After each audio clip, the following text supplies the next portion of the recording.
Hello guys, good morning সবাইকে। তোমরা সবাই কেমন আছো? আজ একটা স্পেশাল ডে, তো আমার পুরো ভিডিও দেখবে আর দেখলে বুঝতে পারবে স্পেশাল ডেটা কি।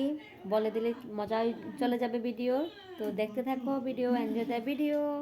আজ ছেলেকে নিয়ে স্কুলে যাব। স্কুল থেকে মেসেজ করেছে ম্যাম, ও নাকি অ্যাওয়ার্ড পেয়েছে। তো অ্যাওয়ার্ডটা কিসে পেয়েছে ওটা আমি জানি না, যদি 1 বছর ধরে স্কুলে ক্লাস করেছে, আর্ট করেছে, এক্সিবিশন করেছে, পড়ালেখা করেছে, তো সব কিছুতে সব স্টুডেন্টকে যেটাতে ভালো ওটাকে ট্রফি দেওয়া হয়, ওটাকে মেডেল দেওয়া হয়, ওটাকে সার্টিফিকেট দেওয়া হয়। তো ওটার খুশিতে আজ কাজ তাড়াতাড়ি ছেড়ে নিচ্ছি আর আমি যাবো। ডাটা এনে দিয়েছে, ডাটাও কাটার জন্য আজকে স্পিডে হাত চালিয়ে কেটে নিলাম। আর সকাল সকাল 8টার ভিতরে আমার ডাটা তরকারি সবজি রান্না হয়ে গেছে। চিংড়ি মাছ দিয়ে আমি ডাটা তরকারি সবজি নামিয়ে নিলাম, পালং পাতা সবজিও রান্না করে নিলাম। আর এরই মধ্যে বর বলছে ডিউটিতে যাবে, ওর লেট হয়ে যাচ্ছে, ওকে খাইয়ে দেওয়ার জন্য। তো সকাল 8টার সময় ডিউটিতে যাচ্ছে, ওকে আমি ভাত মাখিয়ে খাইয়ে দিচ্ছি। আর একই থালাতে ছেলেকেও খাইয়ে দেবো। তো ওকে আগে খাইয়ে দিয়ে ও যখন ডিউটিতে চলে যাবে তারপরে আমি ছেলেকে খাওয়া স্টার্ট করে নেব। সবসময় খাইয়ে দিই না, যখন ও লেট হয়ে যায় তখনই ও বলে বাচ্চা ছেলের মতন বায়না করে মেখে খাইয়ে দাও। তো তখনই বাচ্চা ছেলের মতন নিয়ে খাওয়াতে গিয়ে হেসে আমরা হাসতে হাসতে ওকে মজাক করতে করতে খাইয়ে দিই। আর এদিকে ছেলেকেও খাইয়ে দিচ্ছি। ছেলের যখন খাওয়া কমপ্লিট হয়ে যাবে তখন একই থালাতে আমিও খেয়ে নেব। একটা থালাতে বাবাকেও খাওয়ালাম, একটা থালাতে ছেলেও খাচ্ছে, আর ওই থালাতে আমি খাবো। তাহলে স্কুলে যাওয়ার আগে আমার আলাদা করে বাসন ধুতে হবে না। বেশি বাসন ভরলে তো অনেকটা টাইম লাগবে ধোয়ার জন্য, তাই 10টার ভিতরে আমাকে স্কুলে যেতে হবে। তো আমি একটা বাসন দিয়ে আমরা 3জনে খেয়ে নিলাম। আর খাওয়ার পরে আমরা ফটাফট রেডি হয়ে যাব, 10টার ভিতরে ঘর থেকে বের হয়ে যাব। তো তোমরা পুরো ব্লগ দেখবে, আর যদি আমার চ্যানেলে নতুন হয়ে থাকো সাবস্ক্রাইব করে দেবে। আর যদি আমার ভিডিও ভালো লাগে তোমরা অবশ্যই একটা লাইক দেবে আর প্রচুর প্রচুর পরিমাণে সাপোর্ট করবে। তাহলে আগামী ভিডিও বানানোর জন্য আমি খুব আনন্দ হয়ে উৎসাহিত হয়ে নতুন নতুন ভিডিও নিয়ে আসবো। আর চেষ্টা করব তোমাদের ভালো লাগার মতন ভিডিও নিয়ে আসার জন্য। আর প্লিজ তোমরা আমার ভিডিওগুলো দেখবে আর অবশ্যই কমেন্টে জানাবে তোমাদের কাছে কেমন লাগছে। তো আমরা রেডি হয়ে গেলাম, রেডি হয়ে বের হয়ে গেলাম। একটুখানি জায়গা আমাদের হাঁটতে হলো, তো এটা আমি ভিডিও করলাম না। যখন আমরা অটোতে উঠলাম তখন আমরা ভিডিও করলাম। আর অটোতে উঠে যখন অটোতে বসলাম মাঝখানে একটু পিকচার উঠিয়ে নিলাম। আর কেমন লাগছে আমাদের দুজনকে অবশ্যই বলবে। আর আমার ছেলে খুব হ্যাপি, ও বলছে আজ রেজাল্ট দেবে, ওকে ট্রফি দেবে, ওকে অ্যাওয়ার্ড দেবে, ও খুশি, ওর আনন্দই আলাদা। যেহেতু ম্যাম পার্সোনালি মেসেজ করেছে তো ও খুব হ্যাপি আর আমিও খুব হ্যাপি। তো একসঙ্গে আমরা মা ছেলে মিলে যাচ্ছি। আর জানো তো অনেকখানি দূরে ওর স্কুলটা, আমাদের কোয়ার্টার থেকে অনেক দূরে যেতে হয়, 3বার করে গাড়ি পাল্টাতে হয়, তারপর আবার অনেকখানি জায়গা হাঁটতে হয়। যাই হোক আস্তে আস্তে আমাদের একটু লেট হয়ে গেছে।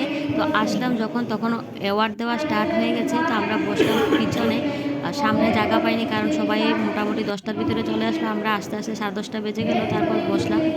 আসার সঙ্গে সঙ্গে আমাকে বেশিক্ষণ বসতে হলো না, ওর ক্লাসের স্টুডেন্টদের নাম ডাকা হয়ে গেছে, তো ওকে দিচ্ছে। তো ও গেল, আমি পিছনে বসেছি বলে ওর সামনে থেকে পিকচারটা উঠাতে পারলাম না ভালো করে। তারপর সবার অ্যাওয়ার্ড দেওয়া শেষ হয়ে গেছে, আমরা উঠে পড়লাম। আর তারপরে ক্লাসরুমে আসলাম, ওর মার্কশিট দেবে। তারপর আমরা মার্কশিট নিয়ে বাড়ি চলে আসব। ওকে বলেছিলাম বাবা তোমাকে একটা টেবিল এনে দিয়েছি, পরীক্ষার সময় টেবিলটা আনলাম, তোমাদের মাঝে ভিডিও নিয়ে আসলাম না। তো ওকে বলেছি ভালো রেজাল্ট করলে তাহলে মানুষকে দেখাবো, নয়তো দেখাবো না। সঙ্গে একটা সরস্বতী মাকেও গিফট করেছি, যেটা টেবিলের উপরে বসানো আছে। যাই ওটা সরস্বতী পূজার দিন আমি সরস্বতী মা টেবিল একসঙ্গে গিফট করলাম। আর রেজাল্ট ভালো করেছে বলে আনন্দে পিয়ানো বাজাচ্ছে। আর এই পিয়ানোটা 7-8 বছর হয়ে গেছে, ও অনেক আগে এটাকে দিয়ে খেলেছে, কিন্তু এটা বাজাতো না, অনেক দিন ধরে ঘরে পড়ে আছে। আজ এটা হঠাৎ করে মন চাইলো তাই বাজাচ্ছে। তো তোমরা অবশ্যই বলবে ওটা কেমন বাজাচ্ছে, ভালো লাগছে কি তোমাদের কাছে। যদি ভালো লাগে লাইক কমেন্ট শেয়ার করবে। আর আমার মতো কে বাচ্চা নিয়ে এরকম পাগলামি করো তোমরা অবশ্যই কমেন্টে লিখবে। কার কার বাচ্চা এরকম খেলনার জিনিস, ছোটোবেলার খেলনার জিনিস একদম যত্ন করে রেখেছে। তো কে কে এরকম যত্ন করে খেলনা জিনিস উঠিয়ে রেখেছে একটু কমেন্টে লিখবে। আর এটা কিন্তু ব্যাটারি বন্ধ করেও নিজে বাজানো যায়, ও কিন্তু নিজেও বাজাতে পারে। তো তোমরা অবশ্যই কমেন্টে লিখবে ও যে পিয়ানো বাজাচ্ছে, ও পিয়ানো বাজানোটার সুর তাল কীরকম লাগছে। আর অবশ্যই কমেন্টে লিখবে যত্ন করে কে কে খেলনা রেখেছে। তো আমার এই ভিডিও তোমাদের ভালো লাগলে লাইক কমেন্ট শেয়ার অবশ্যই করবে আর প্রচুর প্রচুর পরিমাণে সাপোর্ট করবে।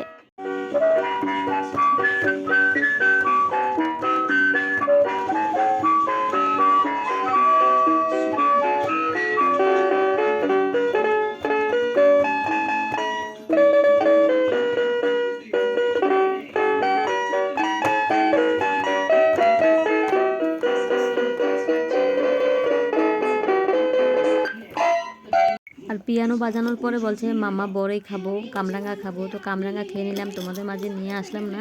আর বড়ই খাওয়ার সময় বলছি না কামরাঙা তো উঠালাম না, একটু বড়ইটা তোমাদের দেখি। আর বড়ই দেখে কার কার জিভে জল আসলো তোমরা অবশ্যই কমেন্টে লিখবে। আমরা মা ছেলে মিলে অবসর টাইমে বসে টিভি দেখতে দেখতে বড়ই খাচ্ছি, আর খুবই ভালো লাগছে, খুবই টেস্ট, খুবই স্বাদিষ্ট। আর গুঁড়া মরিচ দিয়ে লবণ দিয়ে খাওয়ার তো মজাই আলাদা।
3বার বড়ই নিলাম, 3বার শেষ করলাম। ছেলে বলছে মা খুব ভালো লাগছে, ও বেশি করে খাওয়ার জন্য প্রস্তুতি নিয়ে আজ বসেছে। এমনিতে ওকে তো চুকা খেতে দিই না। যাই হোক, আমাদের কাছে খুব ভালো লাগলো আর আনন্দ করে মা ছেলে মিলে বড়ই খাচ্ছি। আর আমরা খুব আনন্দ করেছি, খুব এনজয় করেছি মা ছেলে মিলে। আর তোমরা ভালো থাকবে, সুস্থ থাকবে। Bye bye, thank you.